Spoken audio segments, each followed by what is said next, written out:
र curfew आदेश जारी गरेको हुँदा प्रशासनले कर्फ्यू जारी गरिसकेको छ।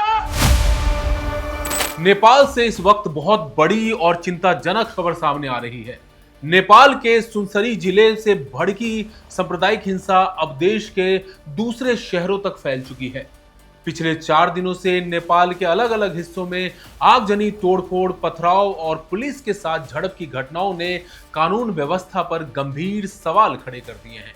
हालात इतने बिगड़ चुके हैं कि कई जिलों में कर्फ्यू लगाना पड़ा है और संवेदनशील इलाकों में सेना को हेलीकॉप्टरों के साथ मोर्चा संभालना पड़ा है। आइए जानते हैं आखिर ये सब शुरू कैसे हुआ और फिलहाल के हालात कैसे हैं।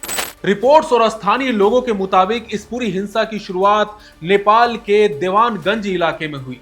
वहां बोलबम यात्रा के दौरान हिंदू श्रद्धालुओं और स्थानीय मुस्लिम समुदाय के कुछ लोगों के बीच विवाद हो गया। कहा जा रहा है कि मंदिर की सार्वजनिक जमीन पर मुहर्रम के दौरान लगाए गए एक झंडे को हटाने को लेकर पहले से ही तनाव चल रहा था। कई बार अनुरोध करने के बाद भी जब झंडा नहीं हटाया गया तो मामला तूल पकड़ने लगा।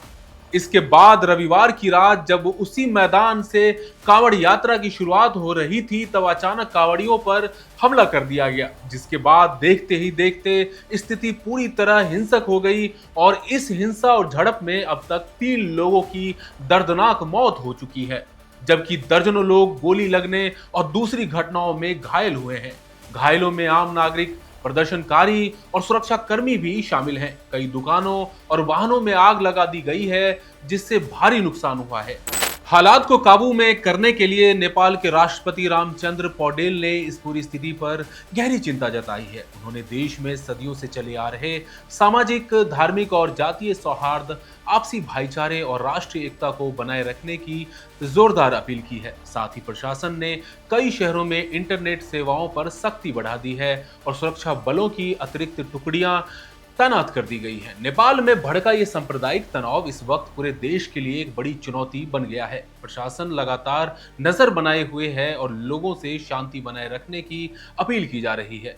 इस पूरी खबर पर आपकी क्या राय है, कमेंट करके हमें जरूर बताएं। बने रहिए इंडिया.com के साथ। शुक्रिया।